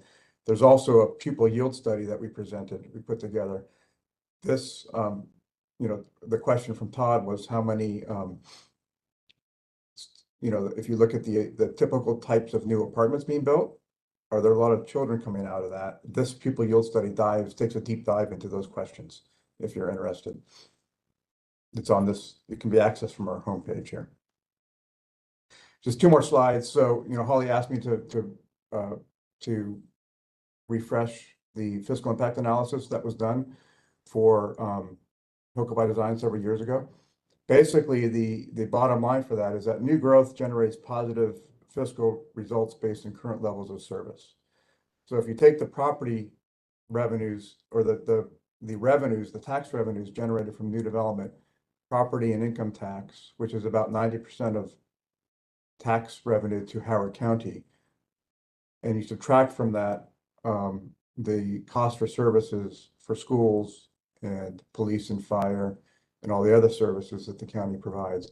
Generally, new growth, primarily because they're more expensive units, generate a positive fiscal impact to the county. And the fiscal impact study shows that. There's also a lot of one-time revenues for new construction. So when a new house is built, there's a school surcharge based on I think it's like $1, I forget what, $1.80, something like that, per square foot school surcharge. There's a road excise tax on a per square foot. Hey, Jeff, that school impact fee. Oh, that's right. Is indexed. It's over $9 now. That's right. That's right. It had been low. The law was changed and now it's been phasing up. So yes, that's a very important point, Todd. Thank you. So the school surcharge is around $9 a square foot. Road excise taxes, I think the $1.80, something like that, and then the transfer and recordation taxes. So these one-time charges are intended to add revenues to the county to pay for new capital infrastructure needs for schools and roads. But there's still challenges ahead because even though new growth pays for itself, we still have a lot of older infrastructure that needs to be maintained and rebuilt. And I mentioned earlier on, this growth is built into the fiscal structure of the county budget because we've been experiencing it for half a century. So as that changes, that's going to have a big impact on the fiscal structure of the county. This is the results of that fiscal impact study. The average annual net fiscal impact over the 18 years, because we did this in 2022 to 2040, is about $58.8 million on average. Now, this assumes the units in the plan of the 31,000 units and the 60,000 jobs. So it's assuming that the policies in the plan are implemented, including Gateway Master Plan and the activity centers and the ADUs and the infill development as well. So that's what this was intended to measure. And so that's the end of the presentation. Yeah, thank you very much, Jeff. This is always very informative, and thank you and Linda both. One quick comment and also a couple really quick questions here. One thing I think you mentioned that this the net fiscal impact is positive and partly related to the county's own or the Maryland local government's revenue structure here on that, because in some places actually could be different here because it's very much the property tax, income tax, all those different surcharges that are all tied to those development on that. That's why it's make it more beefed up in terms of net surplus for for fiscal impact on which is true in some other place, but not every places. Right. Yeah, I don't think there's many counties, local counties and local cities that have a local income tax. So that's really helpful. So many places, you really need commercial development to have a positive fiscal impact, because you might have a property tax for a new home, but because Howard County and all counties in Maryland have a local income tax, the person, the people living in that home pay this local income tax. And so residential development is not a net negative for Howard County. There's often this assumption that residential is not necessarily positive and commercial is what's positive. In Howard County and other counties in Maryland, housing is actually not a negative. Yeah, thank you, Jeff. Jeff, I had a question. This is Richard Clinch. Do you have the net fiscal benefit by unit type? I mean, is single family detached, single family attached? Yeah, I don't have that. So Richard, you remember we worked with the consultant to come up with that a while back. Wondering if your model had that. Yeah. Yeah, so my model wasn't designed that way. Yeah. It's really hard to do that, I find. I think, I don't know, you're basically dissecting so much to try to get what's the impact of one house versus, in general, but it can be done, but it's always, to me, it can be problematic. Do we have the ability to do a property tax revenue per multifamily unit? That's pretty straightforward. Yeah, so that's part of the fiscal impact. It's based on the assessed value of the multifamily structure, Right. which is based on the income valuation method. So it uses cap rates and all that. So based on it values the property based on the income that's the net income that's received by the company that owns it. So is that a number that you can make available to us? Yeah, that's actually in the fiscal impact report. So it breaks out what that is. Okay. Yeah. So Jeff, that when you have time, maybe send me a link. I will share with Okay. I think it was posted online somewhere before on the fiscal Yeah. impact. I can send you a link, or I can send you the actual report if you want. It's a PDF. Okay. Yeah. Yeah. That'd be helpful. Thank you. I think the issue is the net fiscal surplus from detached and multifamily units is less than detached based on the study we did, 4 years ago. So with the changing patterns of development, wouldn't it be safe to say that the net fiscal surplus from development would shrink over time? Yes. And does the model build that in? It does, because because the projections in HOCO by design, it's going to be mostly 60% multifamily, 60% apartments, 10% townhomes, or 20%, whatever it is. So that land use projections is built into the fiscal. So that is the results that I showed were based on that. But you're right, relative to the past, where more single family detached homes were built, the fiscal picture was generally better because of those homes generate a better fiscal result, primarily because of in many ways, because of these one-time charges. A new single family detached home built in Howard County, if you include if you include a moderate income housing unit fees, they can pay up to $90,000 a year, one-time fees to build that house. 91, not a year per year. Plus they attract high income residents. But I guess does the model adjust for the differing levels of demand by unit type? That was my question. I mean, the net fiscal surplus would vary by income and unit cost, for 90% of benefit, but then student yield and demand for service on the unit side. Does it adjust for that? Yeah, so it looks at, it bases whatever the value of the property is. Mm-hmm. So the property tax is based on the value of the property. So if a single family detached house is $800,000, the property tax is based on that.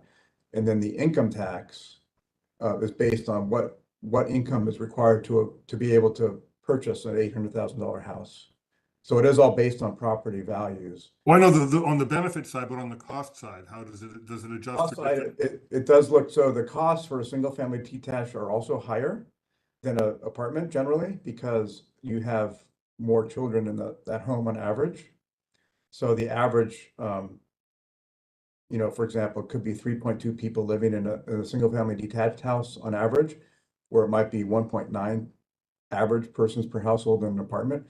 So you have more people, so you have higher service costs. So yes, the larger homes have also higher service costs, and that's built into the model. But if you take the net of both of those, it turns It's out still that positive. single family detached has a more of a positive net than apartments, because primarily so much property tax and income tax revenues are coming in from that. Thank you. So Jeff, just one more question. I could go back to, I think it's your slide 8. I took a note. It's like that's the one that you have those population in color by different age groups there. Mm-hmm. Are you able to pull that up? Yes, let me go back to that. Yeah, that was always a very, I think, telling trend. We always know that, yeah, that's the one. The one on the top always caught our eyes because it's just so stunning how the 65 plus age group keep growing, because longevity, probably everything, and then that's is getting bigger and bigger portion, and that has implications on both revenue and service needs side there. The other trend, interestingly, is the red color-ish bar. That was age 5 to 19 group. Mm-hmm. It's not exactly school age, but sort of overlapping part of that. Mm-hmm. I noticed from 20 fiscal year, I guess calendar year 2020 to 25, that actually shrank, which we understand the COVID, that was impact. But going Mm-hmm. forward, it seems also have like a shrinking trend. Is that, do you think that's mainly because of the birth rate is dropping, or other reasons that drive that? I think so. So it's really observant to see that. I think last year when I presented this wasn't shrinking as much. And so this is based on a cohort model that called P-Optics that we get from Baltimore Metropolitan Council. So we feed them our projection data, and they have a cohort model that projects by age. And so they recently updated that cohort model to include the latest birth rate trends. Because the old model was based on birth rate trends that were like from 2010 to 2015. So it takes a while, but the census came out, and so they have birth rate trends, and the birth rates are going down. And so so what they do, they assume that trend sort of continues moving forward. It's just a model, so it's obviously we all know it's no guarantee, but they take those trends and they project forward. So I think that's the main reason that the school age population is decreasing. And then I mentioned before, back in 2019, when Howard County Public School System did their projections, you would see a positive continuing increase of 500 students, between 500 and 1,000 new students per year for the next 10 years to like 2028. Every year they kind of bumped that down a little bit. This latest year, based on the latest feasibility report that was issued last May, it shows it flat. So they have a very sophisticated projection model for students. And so the reason it's flat, I think primarily is because of birth rates are decreasing. The data that we give them of the new construction over the next 10, 20 years is also less than it has been in the past because of the land limitations. So students from new development is slowing. And then also they do track resales. So home sales in Howard County and all over the country are very low right now because people that have 2.5% fixed rate mortgages aren't moving, because now mortgages are 7%. So you might have a single family detached homes that aren't recycling like they had in the past. And the question is, how long is that going to last? So you're not having new families moving in. So you generally have sort of a flat student projections. And that's reflected in this cohort as well, which is independent of the school system's projections. Jeff, this is Ellen. When you look at the numbers in elementary school, when you look at the individual class enrollments. Elementary school enrollments are down the most, so you're not seeing that push through. So as the class, as the existing kids grow, graduate, you're not seeing it come in at the bottom. Okay, yeah. So I haven't looked at the detailed numbers, and the school system could dissect out that as well and just come up with some interesting trends. Yeah.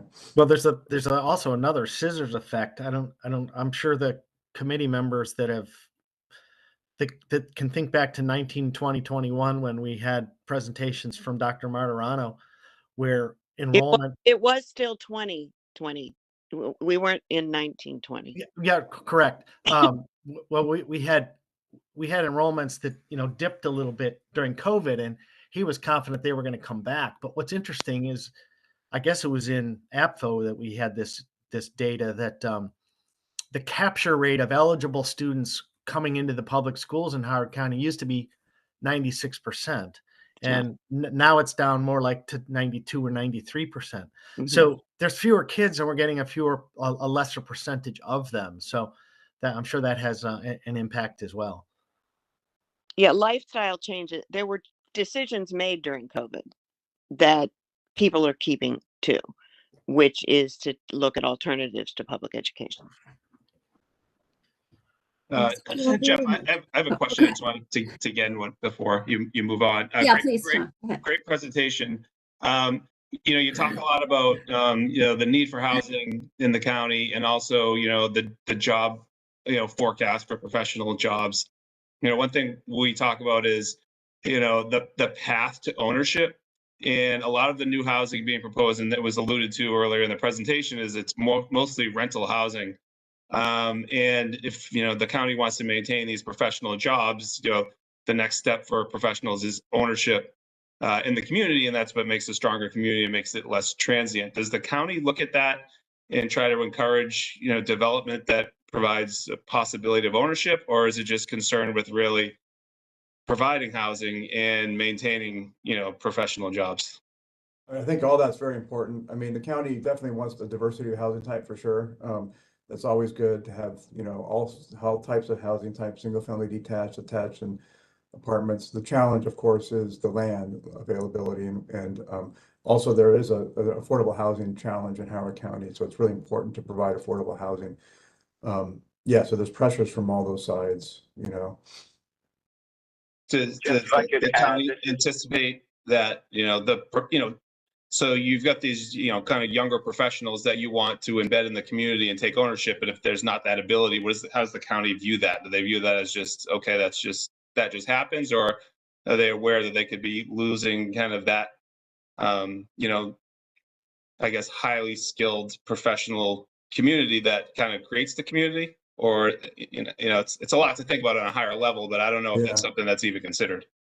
I mean, it is a lot to think about. I mean, I think it needs to be kind of rethought. Like, for example, I think, Gateway, it would be really good to have ownership units for people to live in that maybe look differently than instead of the traditional single family detached house, because there's no land for that, have a different type of unit that would attract these kinds of people. So I think it's really trying to think outside the box to provide opportunities for all of that.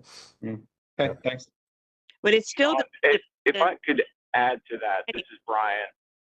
If the general plan that was adopted specifically calls out the need for home ownership opportunity, and the housing allocation chart adopted in the general plan under AFFO includes reference to creating a home ownership opportunity. So there is a very intense focus on trying to create more home ownership in Howard County. And we've also got a number of initiatives that DHCD, our Housing and Community Development Department, is spearheading to try to assist people in getting into homes, making it more affordable to buy a home. So we're very focused on that, and we definitely recognize the concern, right, that we could lose the next generation of homeowners and property tax and income tax payers here in Howard County.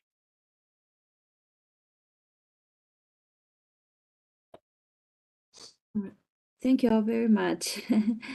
Yeah, and that's exactly what we're hoping, like to have very vivid discussion and you know, everybody share thoughts and ask questions there that will help us do the job even better on that there. So thanks everyone for great engagement, and also thanks our speakers on that. Oh, we have like 20 minutes left, so I want to give some time for Todd to go over the AFFO. Thank you. Thanks everyone. Yeah. Linda, Jeff, thank you. 20 minutes is is not much time for AFFO, but we've touched on a lot of these subjects already, so I don't want to belabor the point. I'll go quickly, but jump in if you have specific questions.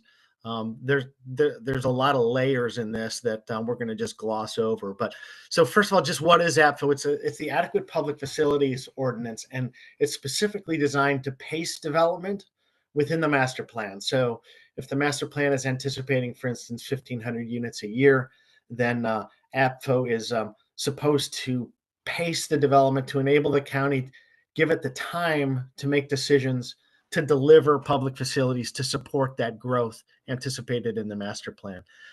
Previously stated, it's reviewed at least once a decade to support the county's new 20-year master plan. And the current master plan was just approved roughly a year ago. It's HOCO by design. It replaced Plan Howard 2030.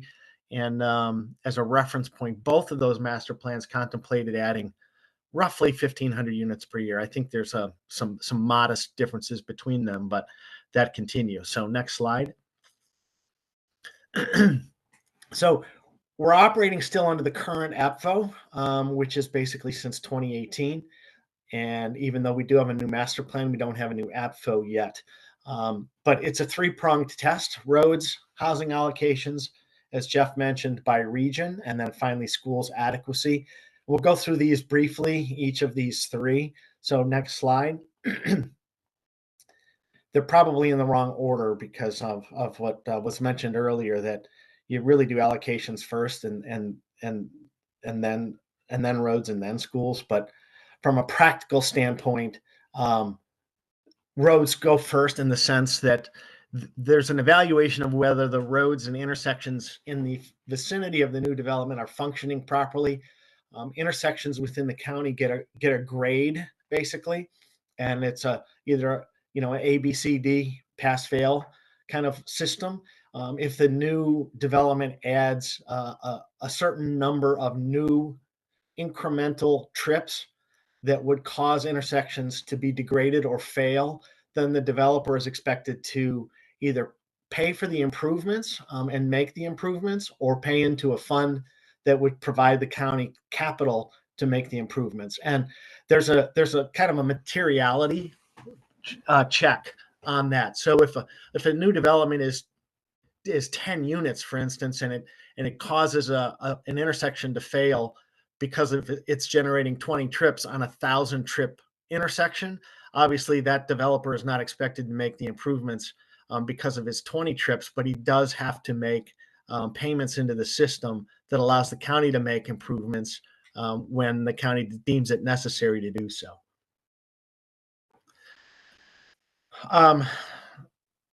Did we go over allocations? Is that the next one? Maybe they're out of order. Okay, well, let's go back. Let's just go to roads. I'll talk to it. I think there's a slide missing. I may have missed it. But the second test is housing allocations, and it's basically a question of, are there unused annual allocations in the development's planning area? So if you have a project in the eastern part of the county, there may be 350 units a year that are allocated to that area. And so if 350 units have not been used up and you're applying for 20, then you would be granted allocations basically, and you can proceed. If you're over, then you may be placed back in the bin and you have to wait until the allocations are available. Now, from a practical standpoint, those allocations have been irrelevant. And they go back to Jeff's slides and presentations where the number of new units being added countywide is so far below the 1,500, 1,600 that are anticipated under the old Plan Howard 2030, that there haven't been any areas that have been closed to allocations for quite some time now. And it goes back to some of the things that happened in 2018 and 19 that we'll talk about later in the presentation. So let's go on to the schools tests. Next slide. So the Howard County Public School System maintains a massive chart, comes out annually.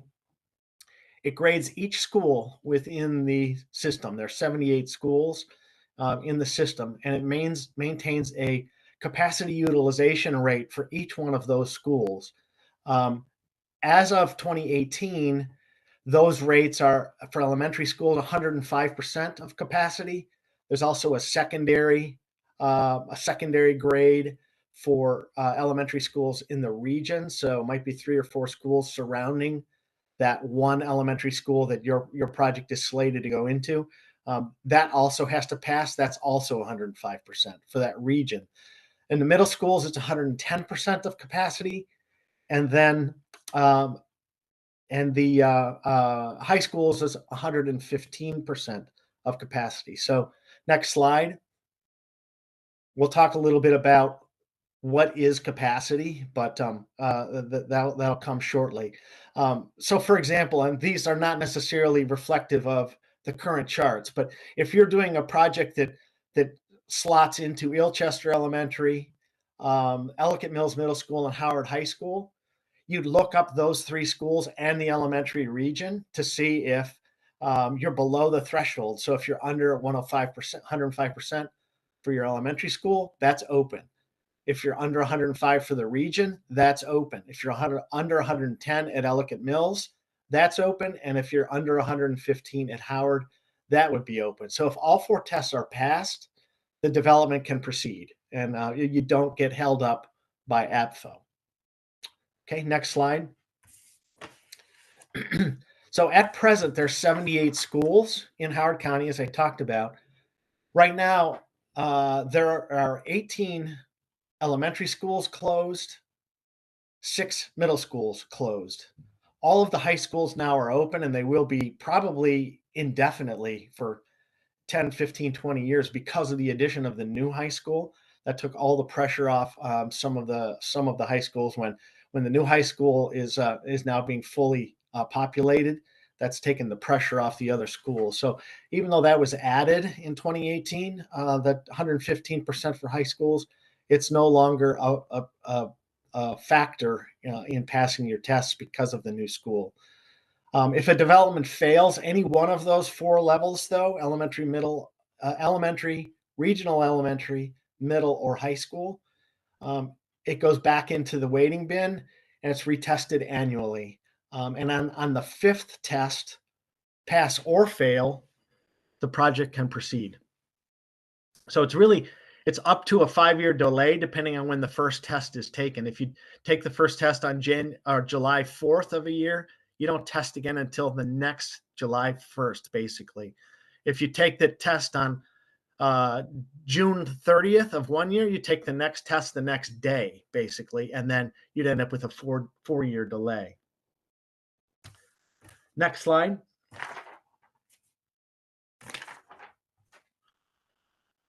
So what is capacity? Because this is a big issue and one that we're wrestling with on AFFO right now.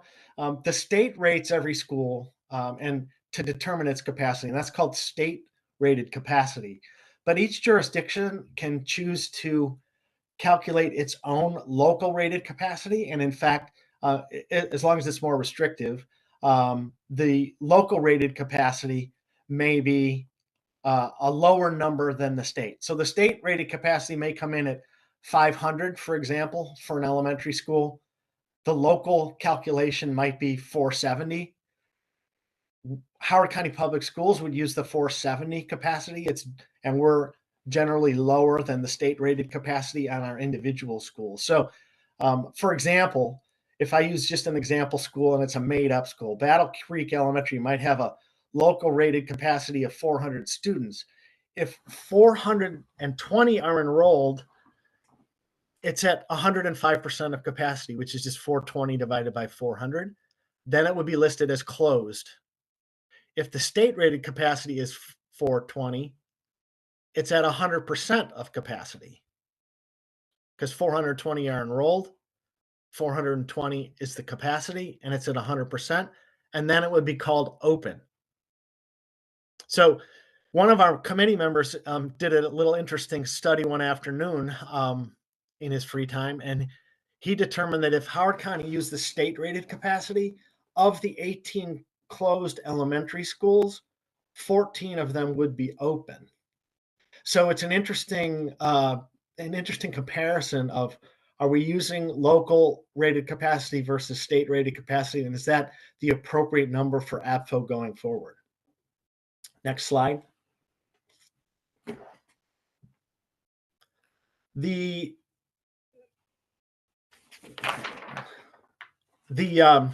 AFFO changes in 2018 that have happened now to support Plan Howard 2030. But prior to 2018, AFFO had only 2 tests, and that was 115% of capacity for elementary and middle. There was no regional elementary test, only at the individual school level. But after 2018, and this is where it gets important because it starts to flow into Jeff's numbers for development over the last 7 or 8 years. Post 2018, AFFO is used for, first of all, it introduced a high school requirement of 115%, which has now been mostly obviated by the addition of the new high school, 110% for middle. So the capacity utilization test went down for middle, and 105% for elementary and 105% for regional elementary. So it pushed a lot of schools which had previously been open into closed. So obviously what that does is it really slows down development for projects in coming into the pipeline, because now you have projects that were open and were passing AFFO, and now all of a sudden they're closed and they have 3, 4, 5 year waits. The other thing that's not specifically AFFO, but it is directly related, and that's the school surcharge test that we talked about briefly. It was $1.25 per square foot. And it's now it's escalated every year because it's indexed now, and it's now over $9 per square foot. So you can imagine on a single family home of 3,000 square feet, the school surcharge used to be $3,700 round numbers. Now it's $27,000 as it's gone from $1.25 to $9 a square foot. So it's a pretty significant cost increase. Those 2 factors, a lot more schools now being closed to development because the percentage utilization rates and major cost increases has really slowed down development in Howard County to the point where we're now, as I said, we don't even have the housing allocation charts really are irrelevant because our development pace has slowed so much. Next slide.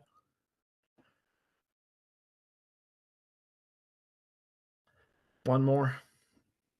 So you can see costs are way up due to the school surge charge and just the costs in the general economy, which is just production costs for housing. The development timeline has been considerably extended because so many more schools are delayed and in AFFO hold for 3, 4, 5 years. Layer that on top of the amount of, there we go, on top of developable land shrinking significantly in Howard County, and that has led to a precipitous decline in new housing. Next slide. There we go. So some quick notes on Howard County Public Schools, because for all practical purposes right now, AFFO is only a schools test. So looking specifically at Howard County Public Schools, the enrollment peaked in 2017, 2018. It now stands at 57,500 round numbers. It's actually a slight less than 1% reduction since 17, 18. Now that flat enrollment notwithstanding, we have added 2,800 seats since the peak, which is not a surprise because of the long lag time for for development of new brick and mortar square footage. So we have added those new seats. I can't even read my next block. Enrollment projections are flat for the next decade, and there are still roughly 2,000 new seats in the pipeline to be added by 2034. So basically, if you look from 2017-18, which is the peak, all the way to 2034, we'll have added 5,800, give or take, seats to the system without adding any students, which does mean that system-wide utilization right now, it's below 100%. So if you looked at the capacity of every school, and this is using local rated capacity, but if you look at the utilization rate at the school system at large, we're below 100% now. Obviously, there's overcrowding in some individual schools, as we talked about. There's 24 schools altogether that are still on the closed list, despite the addition of seats. But system-wide utilization is under projections now. It should be falling to 95, 96% by 2035. So pretty significant issues with respect to the school system. And we're trying to match up what's happening with AFFO with what's happening in the school system. So some of the deliberations that we're in the process of starting, we've been mostly in a fact-finding mode so far on the AFFO committee, but some of the things that are obviously on the list: do we change the utilization percentages? Do we keep them the same? Do we revert to pre-18 levels, which would be 105% for elementary and middle and no high school test? Those are all things that are on the table. Do we keep the percentages the same and use state rated capacity rather than local rated capacity? Another item on the table, because the state rated capacity would mean that we'd have more seats. Do we reduce, hold, or increase the number of delay years? And that's just right now we have 5 AFFO tests. If it's going into a closed school, should it be 4? Should it be 3? Should it be 7? And I can say on all of these issues, there's a pretty significant divergence of opinion on our committee. So I'm not in a position to even know what direction we're going to go at this point, based on various, you can imagine, strong opinions on the committee. Do we add new tests? That's the other big question, and that's specifically referenced in HOCO by design. Do we move past the schools test, kind of like Montgomery County has done, and into other areas like should there be a parks test? Should there be a community centers test? Should there be public safety tests that are incorporated within AFFO? Some of those would be very challenging, just on how do you structure them and how do you make it straightforward so you don't have every single project becoming a political test, as opposed to a numerical test. Should we be reviewing the school surcharge fee? Now, as I said, that's not specifically AFFO, but it's having a significant impact on the pace of new construction, just because it's now over $9 a square foot, and as I said, it's indexed, so it goes up every year. But it does have a depressing effect on the number of new units that are being developed. And then finally, one last big category is just AFFO exemptions for targeted housing types. Some of these already exist, like within senior, you don't have a schools test for senior housing. But should we have exemptions for preferred housing types, which is affordable or workforce housing, missing middle housing, transit-oriented housing, and how all of these projects relate to what's contemplated in HOCO by design, where you have these activity centers and transit-oriented development centers. And obviously the governor has a pretty significant interest in this, in developing and producing new affordable housing, workforce housing within the state. So the state's going to have a major role in dictating whether or not local jurisdiction AFFOs should be applying universally to preferred housing types that the state wants to pursue. So with that, I'll stop.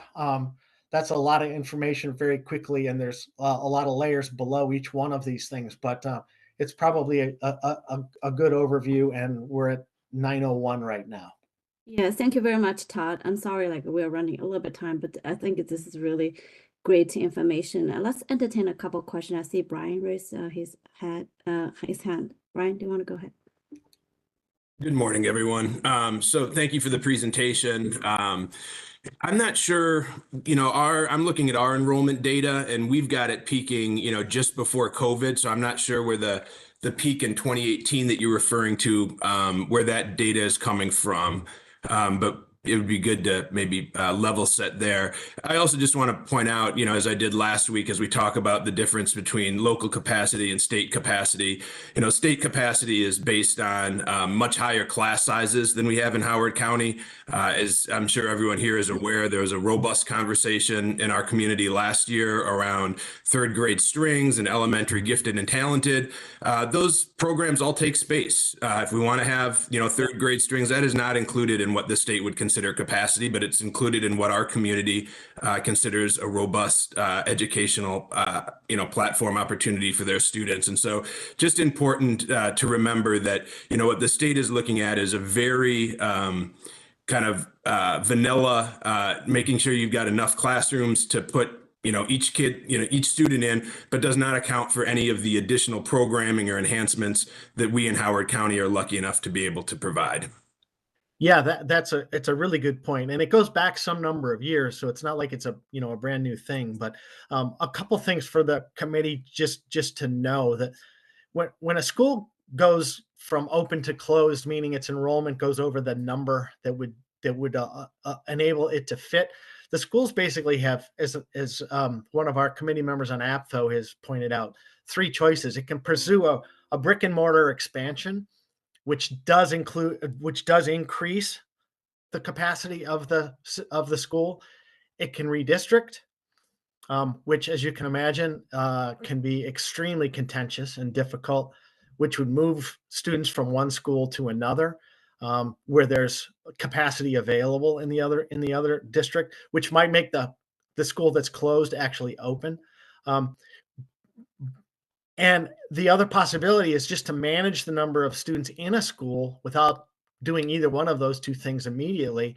And a lot of times that happens with the addition of modular classrooms. Now, modular classrooms don't count as capacity. So if a school is overcrowded and it adds 3 modular classrooms on its campus, it doesn't change the capacity of the school. So the school remains closed. The pressure comes off managing the students a little bit when you add modular classrooms, but it doesn't change the capacity, either state rated or local rated. So and that's a very logical way to expand space in schools. It's inexpensive and it's fast, and it allows that individual school to manage its population a little bit better.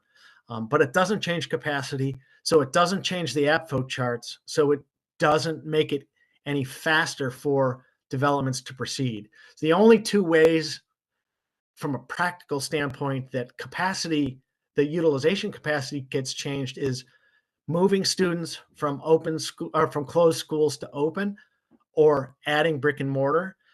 Brick and mortar takes years to do. And in fact, there's almost no way that a school that is closed today is going to get opened during that 4-year AFFO delay, because it takes so long to do a brick and mortar capital expansion.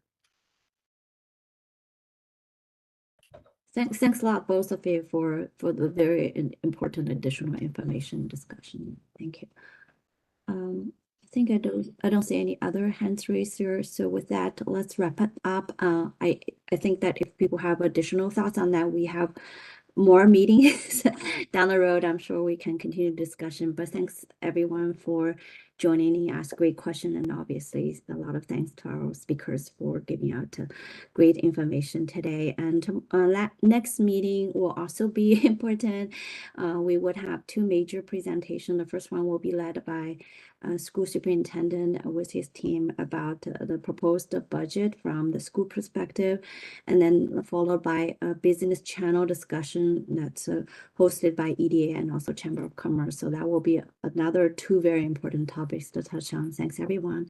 So I'll announce the meeting to be adjourned today. Thank you.